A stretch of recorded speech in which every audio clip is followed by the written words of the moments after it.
सोबत असेल जाणीव। रोखोक बातम्यांसाठी पाहत राहा जाणीव मराठी। होऊ द्या जाणीव। लाईक करा, शेअर करा आणि सबस्क्राईब करा आपल्या हक्काचे चॅनल जाणीव मराठी।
एक फोटो घ्या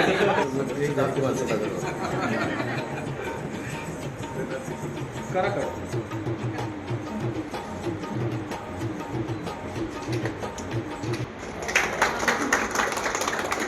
या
आजच्या या आमच्या हॅपी डेंटल किड्स या क्लिनिकसाठी सर्वजण आज उपस्थित राहतात। त्यासाठी प्रथम यादव कुटुंबियातर्फे मी प्रथम स्वागत करते सर्वांचं।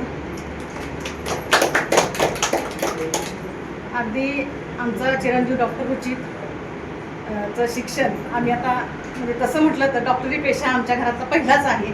बाकी सर्वजण इंजिनियर, प्राध्यापक, शिक्षक ह्याच ह्याच्यात असतात आहेत। आत्तापर्यंत आमच्या कुटुंबात झालेला हा पहिला डॉक्टर आहे।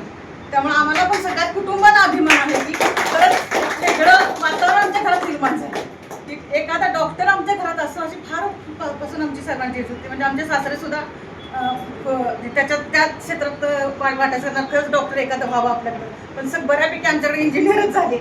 त्यामुळे आज आमच्यासाठी, यादव कुटुंबासाठी आणि आमच्या म्हणजे माहेरच्या पण कुटुंबासाठी सगळ्यांसाठी हा अत्यंत आनंदाचा क्षण आहे की हे खूप आम्हाला म्हणून येते की खरंच खूप सुंदर वातावरण आज आमच्यासाठी आहे की आयुष्यात एक अत्यंत आनंदाचा क्षण म्हणून आम्ही हे करतो। आता आजच्या या उपस्थितीसाठी असलेले सर्व मान्यवर म्हणा आमचे डॉक्टर चव्हाण सर, परत अनिमेश आणि वैशाली हे आमचे मित्रच आहेत। त्यांचंही मी आमच्या यादव कुटुंबातर्फे स्वागत करते।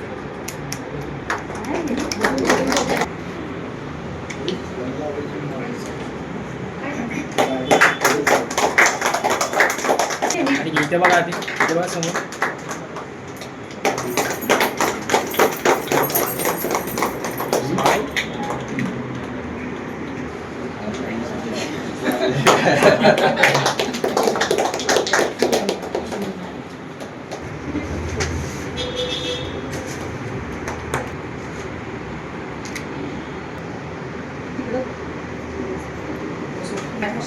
आहे समोर लक्ष सगळ्यांचं स्माईल.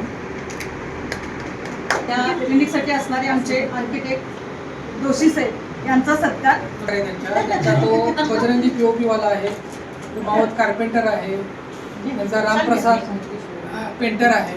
त्यांची टीम जी आहे ती संपूर्ण टीमचं जे त्यांनी मॅनेजमेंट अतिशय चांगल्या पद्धतीने केलेलं आहे आणि त्या सर्वांच्या तर्फे आम्ही आर्किटेक्ट जोशी यांचा सत्कार.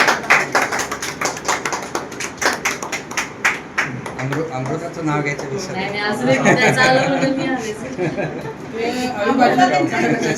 समोर समोर लक्ष इकडे सगळ्यांचं स्माईल. आमचे doctor Sandeep Chavan sir, doctor Animesh Chavan sir, Vaishali Chavan, आमचे CGRFचे चेअरपर्सन आलेले आहेत. मी जिथं काम करतो चेअरपर्सन MRC कोल्हापूरला, त्यांचे आमचे इंडिपेंडंट मेंबर कोतनीस साहेब आलेले आहेत. सर्व वैद्यकीय क्षेत्रातील आहेत, काय अभियंते आहेत, सर्व नातेवाईक आहेत.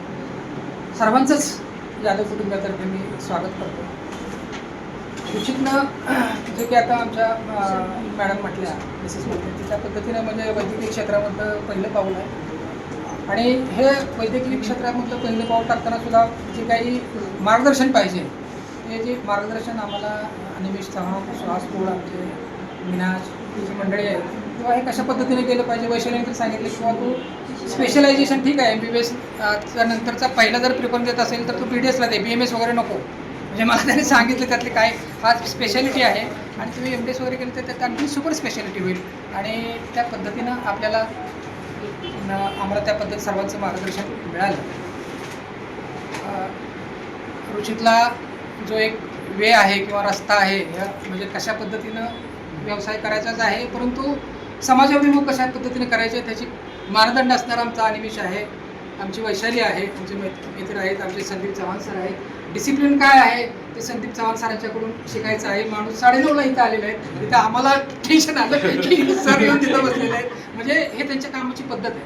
ज्यावेळेला तुम्ही एका मोठ्या स्टेजला जाता ती स्टेज तशी येत नाही, तो मार्ग फार खडतर असतो.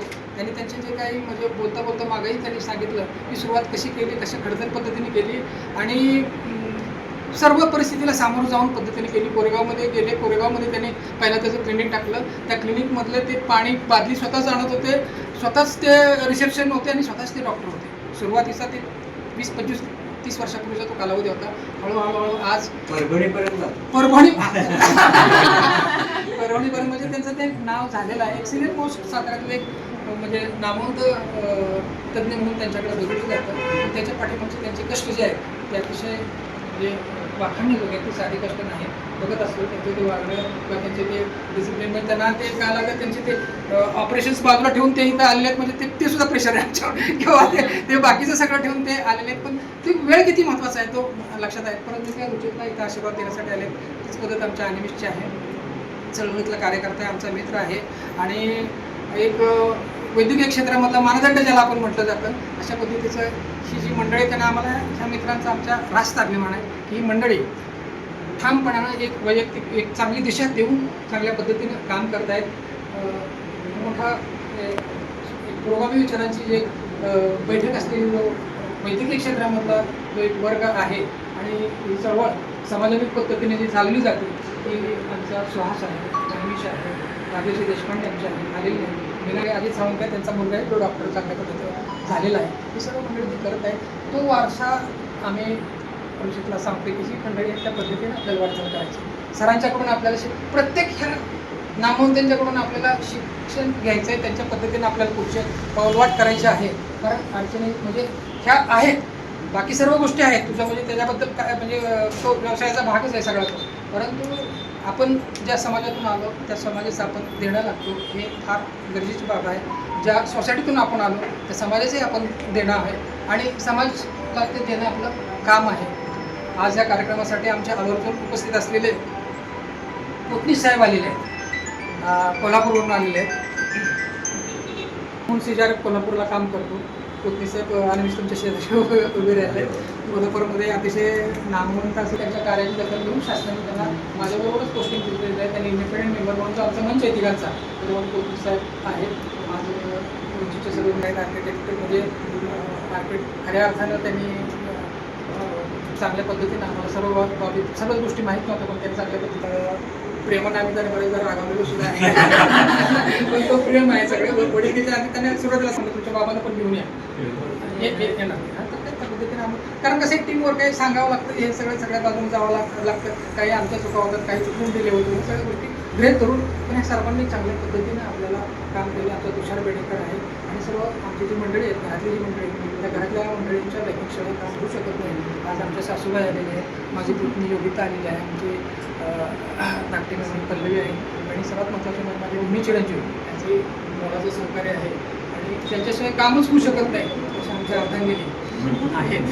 त्यांनी त्यांचे कारण ते तुम्हाला म्हणजे ते साध्या गोष्टी असतात पण ते आपण स्किप करून पुढे जातो. त्यामध्ये आपली जी कमतरता आहे कधी भरून काढली कळत पण नाही, पण त्याची दखल निमित्तानं मला त्या विषयी असं वाटतं साठी आहे, मोठा आहे. आज आमचे आनंदराव साहेब आहेत, रवी कांबळे आहेत आणि सर्वांचं स्वागत करतो. आणि मी विशितला त्याचे happy to kids dental clinic हे एक itself as a super speciality clinic म्हणून आपण ओळखू शकता. कारण त्याच्यामध्ये माझं MDS पेडियाट्रिक डेंटिस्ट्री म्हणजे लहान मुलांच्या दातांचा दवाखाना. इथं एक्सक्लुझिव्ह पेडियाट्रिक डेंटिस्ट्री अशी सिस्टीम आपण तयार केली आहे की जिथे लहान मुलांची ट्रीटमेंट आपल्याकडे होणार.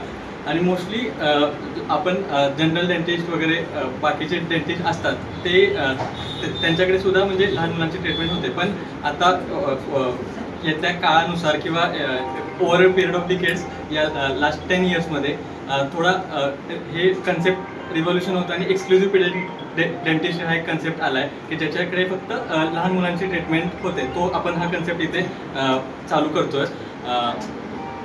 आणि मला त्याच्यामध्ये माझ्या फॅमिली मेंबरचं खूप सपोर्ट आहे. माझे mentor doctor Sandeep Chavan sir, माझे फ्रेंड्स डॉक्टर ओंकार भोसले ते एंडोडॉन्टिस्ट आहेत, डॉक्टर दिग्विजय शितोळे हे ओरल सर्जन आहेत, डॉक्टर अमोल सावगंडे ते कराडवरून ते आलेत आता, ते पण ऑर्थोडॉन्टिस्ट आहेत. नंतर डॉक्टर अनिमेश चव्हाण, डॉक्टर वैशाली हे तर माझे काकासारखे आहेत, म्हणजे त्यांचा मला गायडन्स आहेच. आणि माझे मित्र अमन आणि माझे फ्रेंड्स आणि माझी आजी म्हणजे माझ्या मम्मीची मम्मी, त्यांचा यामध्ये खूप मोठा रोल आहे. लहानपणापासून मला त्यांनी खूप जास्त सपोर्ट केल्यावर त्यांच्या आशीर्वादाने मी इथपर्यंत पोहोचू शकलो आहे. आता मी माझे सरांना पुढे बोलवतो. सर तुम्ही 3 मुहूर्तापैकी एक आपल्या मुख्य मुहूर्तापैकी आजचा मुहूर्त आहे. याच्यावरती एक साताऱ्यामध्ये आणखीन एक स्पेशालिटी डेंटल क्लिनिक सुरू होतं, याचा आनंद आहे. डॉक्टर रुचित विषयी थोडीशी मी माहिती आणखीन सांगतो की दाताचा डॉक्टर एवढीच ओळख अजून तरी सामान्य जनामध्ये आहे, परंतु आमच्या फील्डमध्ये म्हणजे डेंटिस्ट्रीमध्ये थोडं 8 ब्रांचेस स्पेशलायझेशनचे आहेत.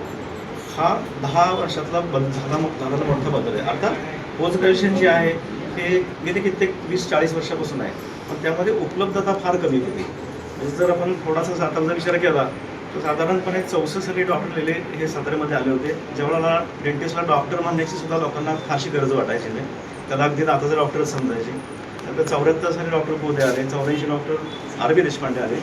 त्याच्यानंतर तोपर्यंत डेंटिस्ट्री फक्त दाताच्या डॉक्टरपुरती मर्यादित होती. म्हणजे जसं पूर्वी एखादा MBBS किंवा एखादा BNS डॉक्टर डिलिव्हरी पण करायचा, फ्रॅक्चर पण बघायचा, थंडी तापाची औषधं पण द्यायचा, कधी सलाईन पण लावायचा, कधी तर तो गावाला झाले तर 100 दिवस लोक थांबायचे 2-2 दिवस, असा तो काळ होता. जसं मेडिकल फॅकल्टीत हे सगळं बदलत गेलं आता की आता सामान्य माणसाला जरी वाटलं की बाबा मला फ्रॅक्चर झालं आहे तर तो आता एखाद्या जनरल प्रॅक्टिसमध्ये जायचा विचार करत नाही, तो पटकन विचार करतो ऑर्थोपेडिक सर्जन कोण आहे. तसं आमच्या फील्डमध्ये आता ह्या स्पेशालिटी वाढायला लागल्या. नॉर्मल डेंटिस्ट तर आहेतच, तो भाग नाही, पण आता होतं काय की प्रत्येक फील्ड जे हे डेप्थला चाललं आहे. म्हणजे एक काळ होता की जिथं पेडोडॉन्टिस्ट म्हणजे लहान मुलांची स्पेशलिस्ट जे डॉक्टरांची ते आहे आता उचित आहे आता, तसं एक काळ होता की आम्ही हे सगळंच करायचो, त्याला पर्यायच नव्हता. पण त्यावेळेला ज्या काही ट्रीटमेंटच्या क्वालिटीज होत्या, उदाहरणार्थ आज ही तुम्ही एक चेअर जरी बघितली तर ही चेअरसुद्धा लहान मुलांसाठी डिझाईन झाली. आता एखादं म्हणाल हे काय नक्की, माणूस त्याच्यावर पण बसणार आणि ह्याच्यावर पण बसणार, पण तो कम्फर्ट आला. त्याच्या शेजारी जी काय आर्वामेंटरी ते लहान मुलांसाठी डिझाईन केली गेली. अगदी बारीक बारीक गोष्टी विचार केला तर त्यांची सोय पण तिथं बघितली की त्यांना कार्टून वगैरे त्यांना लावायला दिली. सो ट्रीटमेंट फॅसिलिटीज जास्त चांगल्या होत्या. अशाच ब्रँचची खूप साताऱ्यात गरज होती, कारण विशेषतः 8 जरी ब्रँचेस असल्या तरी ह्या लहान मुलांच्या ब्रँचला जायला फारसे डेंटिस्ट तयार नसतात. त्याची कारणं अशी असतात की लहान मुलं ट्रीट करणं एवढं इझी नाही मोठ्या माणसासारखं. समजा एखादा मोठा मनुष्य गडबड करतोय, त्याला तुम्ही थोडा रागावला, दम दिला तरी तो मनातल्या मनात शिवाय घालून डॉक्टरला पण काम करून दे. पण लहान मुलाला तुम्ही आवाज वाढला ते आणखीन ॲग्रेसिव्ह होतं, त्याचं काम बंद होऊन जातं. तर ह्या ज्या गोष्टी आहेत किंवा आता याच्या पुढच्या काही गोष्टी आल्यात की पूर्वी काय व्हायचं की ट्रीटमेंट करायला एखादा अनकॉपरेटिव्ह पेशंट असेल त्याला हॉस्पिटलाइज करणं, पूर्ण भूल देणं, एखादा छोटा दात काढायचा असेल तर पूर्ण भूल देण्याशिवाय पर्याय नसायचं. आता इथंच पार्शली सिलेक्शन म्हणजे अर्धवट बोंगीत मुलाला ठेवून काम करत होतं. या फॅसिलिटी आपल्या इथं वाढणं गरजेचं होतं. आता पूर्वी असं व्हायचं की एका लेवलपर्यंत आमची संपल्यानंतर ही लोक सगळी पुन्हा मुंबईत जाण्याशिवाय पर्याय नसायचा. दाताच्या ट्रीटमेंटचा वाईट भाग असा आहे की ती एका सेटिंगमध्ये होत नाही. एक दाताला 4 हेलपाटे घालायला लागतात. इमॅजिन की एखाद्या रूट कॅनलसाठी 5 वेळेला हेलपाटे पुण्याला घालायचे, त्याच्याबरोबर एकटं पेशंट जाणार आहे, त्याचे आई वडील कौतुकानं आणखीन जाणार, फार तर आजी आजोबा आणखीन जाणार, हे दात 1-5 लोक सेवेला लायची. जी गोष्ट आता साताऱ्यामध्ये आली ही कौतुकाचा भाग आहे. अगोदर 1-2 पेडोडॉन्टिस्ट आहे, अर्थात ते कमी पडत आहेत कारण काम वाढतं आहे. पूर्वी बरेच वेळेला दात काढण्यावरती तो कल असायचा. दुधाचा दात आहे म्हणजे पालकच सांगायचे काय तो पडणारच आहे की, किंवा कितीतरी वेळा जनरल प्रॅक्टिशनर सांगायचे हा दुधाचा आहे. म्हणजे नॉर्मली काय पूर्वी व्हायचं की दात दुखतोय ना तर आपल्या जनरल प्रॅक्टिशनर लोक जायचे तर अंदाजे सांगायचे. त्यांना बरेच वेळा त्याचं परमनंट कुठला दुधाचा हे पण कळायचं नाही. दुर्दैव म्हणजे काही वेळेला ह्याही गोष्टी मी बघितल्या की परमनंट दात पोरांचे काढले गेलेत की ते दुधाचा आहे तो पडलाच नाहीये तो येईल दुसरा परत, अशा कन्सेप्टनं. अर्थात काही दात दुधाचे असतात, काही परमनंट असतात, काही दात एकदाच येणारे असतात. हे कन्सेप्ट अजून जनरल प्रॅक्टिशनर सुद्धा नाही आहेत. त्यामुळे ते काढले गेल्याची दुर्दैवानं उदाहरणं बघितली. ती पोरं आज बोळकी खातात, आयुष्य खराब होतं त्या गोष्टीने. आता हा प्रकार बराचसा मर्यादित झाला आहे. आता डॉक्टर साहेबांनी इथं सुरू केलं आहे त्यामुळे ही सोय आणखीन वेगानं वाढत जाईल. कारण 2 पेडोडॉन्टिस्ट आज सातारा जरी असली तरी त्यांची वाढती गरज आहे. दिवसेंदिवस मुलं कमी आहेत, पर फॅमिली मुलं कमी आहेत. पूर्वी 5-6 पोरं असायची. पालकांना ते प्रॅक्टिकली शक्य व्हायचं नाही, लक्ष देणं फायनान्शियली या गोष्टी शक्य व्हायचं नाही. आजच्या घडीला हा प्रकार कमी आला आहे.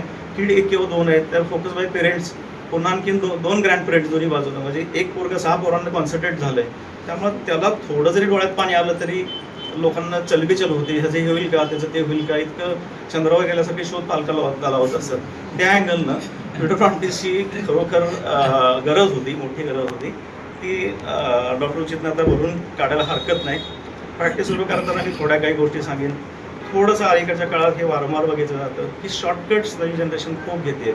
शॉर्टकट्स म्हणजे काम लवकर कसं उरकेल आणि मला पैसे कसे मिळतील. मला अगदी त्याला थोडं बॉटम ऑफ पार्टपासून सांगायचं की पैसे मागणे येतील त्याच्यावर फोकस नसायला पाहिजे. पैसे नंतर इतके येतील की त्याची मला तेवढी गरज पण पडणार नाही. हळूहळू 12-12 तास क्लिनिकमध्येच वेळ जाईल आणि ते पैसे वापरायचे सुद्धा गोष्ट तुमची कमी पडून जाईल. अर्थात हे नवीन जनरेशनला डॉक्टर ओंकार आहे, डॉक्टर दिग्विजय तो थोडे दिवस माझ्याकडे होता पण, आणि नचिकेत पण आहे, ह्यांना पटणार नाही आता हे मला माहिती आहे. म्हणजे त्यांच्या डोक्यात काय चाललंय काही सांगतो हे मलाही माहिती आहे. हा काळ 10-12 वर्षापूर्वी मी पण फेस केला आहे. म्हणजे माझे जे गाईड होते डॉक्टर साबळे ते आजपर्यंत सांगायचं की तू चांगलं काम कर, आणि माझ्या डोक्यात एकच काय चांगलं काम कर, दिवसभराची आज 500 रुपये जमलेले नाही. पण एक श्रद्धा ठेवली ती फक्त ह्या मनुष्य मला चुकीचं सांगणार नाही, आणि बस तेवढंच मी फक्त फॉलो करत गेलो. 15 वर्ष म्हणजे आता पोस्ट ग्रॅज्युएशन तर मी त्याला तसं जस्ट सांगितलं की ह्या लोकांनी तर पोस्ट ग्रॅज्युएशन BDS झालं लगेच केलं. अर्थात ह्याच्यामागं पालकांचा मोठा पाठिंबा आहे. त्यांना ऋण नेहमी त्यांनी ऋणात राहावं हे जास्त चांगलं. किती मोठा झाला तरी म्हणजे बरेच वेळेला आईवडिलांपेक्षा लोक मोठी समजायला लागतात, ते त्यांनी करू नये. आता हे त्यांना गुणगाठ बांधावी आणि प्रामाणिकपणे प्रॅक्टिस करावं. एखाद्या केसमध्ये 2 पैसे नाही मिळाले तरी चालेल, पण एखाद्या जीवाचा चांगल्या झाला आनंद त्या पैशापेक्षा कितीतरी पटीने जास्त चांगला असतो. आता नाही पटलं तरी डोक्यात तरी ठेव, 5 वर्षांना 10 वर्षांना तुम्हाला सांगायला की ते बरोबर होतं म्हणून. तुला शुभेच्छा देतो आणि चांगल्या प्रॅक्टिस करायला आणखी म्हणून एकदा शुभेच्छा. धन्यवाद.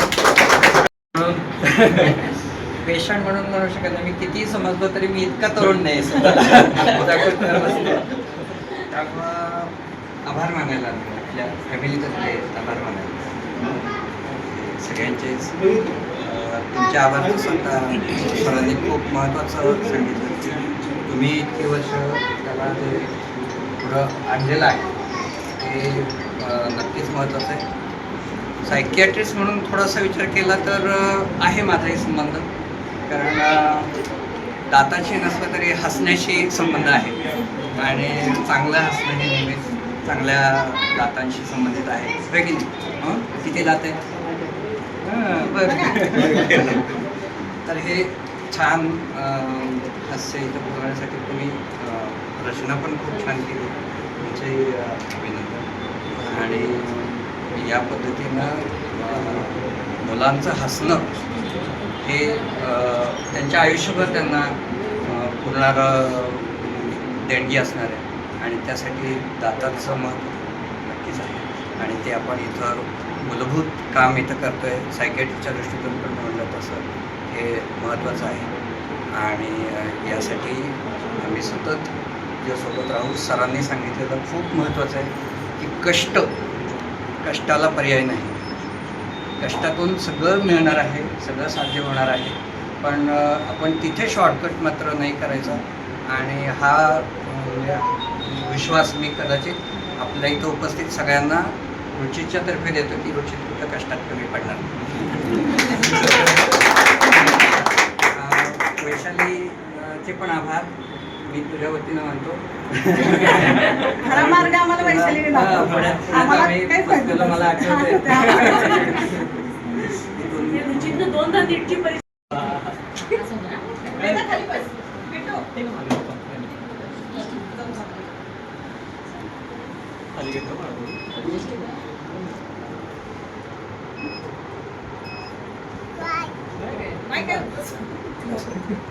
तुझे दात काढणार आता. दिसतं तुला याच्यामध्ये डोकं मागे हा करा हे बघ माझा हात आहे आपण फक्त बघ हे करूया ठीक आहे करा हां बघ आता ते स्लीव नाही तरी ग्लोव्ह नाही तरी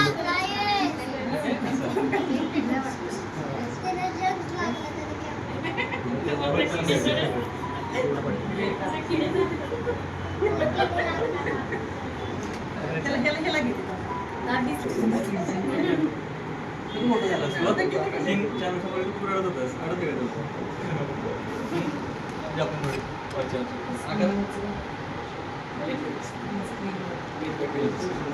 घेतला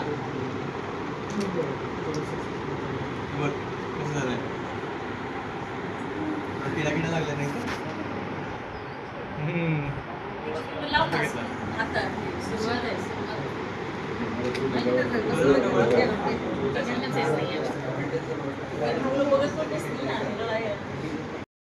वंदनाजी तसेच भगिनी बाबा आणि मित्र असे म्हणतात हसता हसता सामोरे जा आयुष्याला तरच तुम्ही घडवू शकाल तुमच्या भविष्याला. आयुष्य कसं निघून जाईल करणार नाही आणि आताचे हसरे आणि आनंदाचे क्षण तुम्हाला मिळणार नाही. आणि जर हसायचं असेल तर दात चांगले पाहिजे आणि दात चांगले जर व्हायचे असेल तर मार्गदर्शक चांगले पाहिजे. तेच आज एक डेंटल क्लिनिकचं उद्घाटन होत आहे आणि यादव सरांचे अरविंदजी यादव सरांचे चिरंजीव आज अक्षत्र विद्येच्या मुहूर्तावर एक क्लिनिकचं आज इथं ओपनिंग होत आहे. खरंच एक आनंदाची आणि एक समाधानाची बाब. आणि असं पण म्हणतात सपने उन्हीं के पूरे होते हैं जिनके सपने में जान होती है. पंख से कुछ नहीं होता हौसलों से उड़ान होती है. आणि हा जो हौसला आहे तो वंदनाजी आणि अरविंदजी या दोघांनी भक्कमपणे त्याला आता दिलेला आहे. पण त्यांचं रुपरीचं काम काय आहे की व्यवस्थित एक सामाजिक बांधिलकी राखून काम करायचं आणि यश संपादन करायचं. यश हे जे आहे त्याच्या डॉक्टरने सांगितल्याप्रमाणे यश हे उगीच मिळत नाही बरं का. त्याला अपयश कष्ट करावं लागतात. अपयश जरी आलं तर खचून न जाता परत उभारायला लागतं आणि त्यातूनच परत आपल्याला यश जग घडवावं लागतं. तर असं या ठिकाणी आज ओपनिंग झालेलं आहे. तर एक मनाची समाधानाची गोष्ट आहे. तर सर्वांच्या वतीनं मी आज या जाधव कुटुंबियांचं अभिनंदन करतो आणि त्यांना येणाऱ्या भविष्य काळामध्ये सर्वांच्या वतीनं हार्दिक हार्दिक शुभेच्छा देतो. धन्यवाद.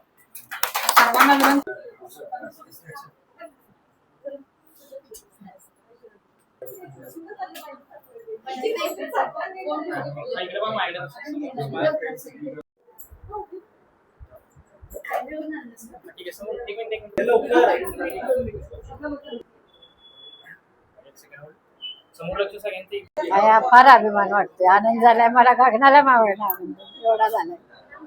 खूप वेळ आहे. त्याच्या आजोबाला खूप इच्छा होती. लहानपणी कसं होतं? लहानपणी फार बोलका चौकस बुद्धी आणि फार हुशार. लहानपणी मीच सोडायला जायचे कृष्णा शाळेत, आणि खूप खूप चौकस बुद्धी, हुशार. लहानपणापासूनच दोन्ही भाऊ चांगले हुशार होते, अतिशय हुशार. आणि मला तर त्यांच्यामुळे इंग्लिश यायला लागलं. इंग्लिश मिडियमला घातली आम्ही कृष्णाला, मग ती त्यांच्यामुळे बोलता यायला लागली इंग्लिश पोरांच्यामुळे. त्याच्याकडे मी काय अपेक्षा करायला पाहिजे? आता इथून पुढे त्यांना सगळं व्यवस्थित करावं, जबाबदारीने सगळं पेशंटची सेवा करावी, सगळं करावं, सगळीकडे कुटुंब व्यवस्थित सांभाळावं, अशीच अपेक्षा आहे. बाकी काय नाही. व्यवस्थित पेशंट तपासावे, त्यांचा आशीर्वाद घ्यावा, त्यांची चांगली सेवा करावी लहान मुलांची. आणि करतोयच तो. आत्ता सध्या मी कराडलाय, मग तो कराडला बऱ्याच दवाखान्यात येतो. मी त्या दिवशी बघितलं, माझा दात दाखवायला गेली तर तिथं तो करत होता लहान मुलांचं.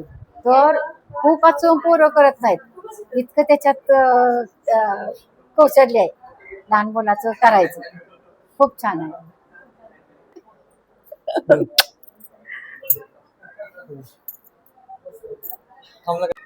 ते पोते का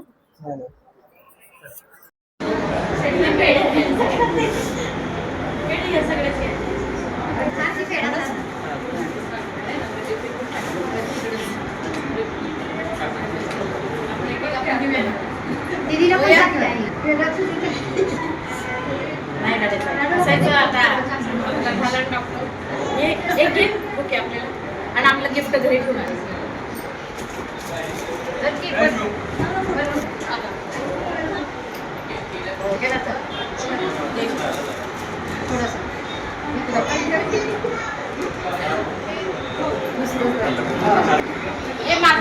माझं एक सेकंड समोर आपल्या फोटो काढ ना.